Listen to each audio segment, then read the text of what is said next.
All right, so how I do my data collection is I created a digital launchpad using Google Sheets, and I used the Slides Mania template and just put folders in here. Each of these folders is hyperlinked to a student folder, so I'm not going to click on it, but I just have it in the order that they're due and any related services that pop up, as well as, we do a service log in my district, and we also do, I have an observational data collection form that I can show you too.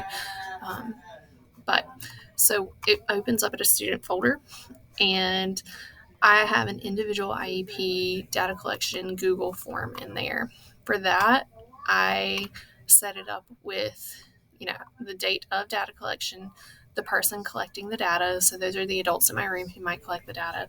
And then I put in a single objective or goal per question for a short answer, and don't make any of them required because I might not do all of these on a single day. And then it's just a short answer text. And what you're going to do is only put in values. So you're only going to put in a single value. So you might put in 100, you might put in 60, whatever their raw data score is.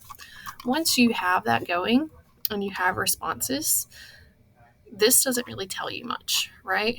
So what you can do is go to click View in Sheets, and that will, if it hasn't already created it, it will create a spreadsheet that has all of your raw data for all of this kiddo's IEP goals, which is really, really neat. So during progress reports, I can just come to the bottom and say, I want to average, this column. And then I have it. So I just recently did that for progress reports, so that's why they're all down here right now. But the cool thing I have on this is you can select a row of data and create a chart. So let me get rid of this so it doesn't confuse the data. So if we wanted G, what I would do is select the entire row. You're going to click this Insert a Chart. And once you click that, it automatically creates a line graph for you. And what I like to do is customize this, go to your vertical axis, make your maximum 100, because that's going to let you know where you're falling within mastery. And then I also like to put the trend line on there so I can just see if we're trending up or down really easily without any thought or, worry about it. So let me delete that because I already have these going.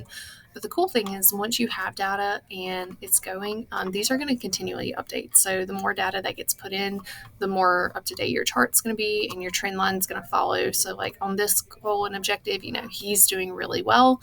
He's trending up. We're going in the right direction. This one, our trend line's a little more flat, so I probably need to make some changes of how this is presented to help him actually get to mastery. And this has just been such a valuable tool to use to know how my kids are doing and just quickly visualize like what I need to do as a teacher to help them get where they need to be. So I hope this helps, and let me know if you have any questions.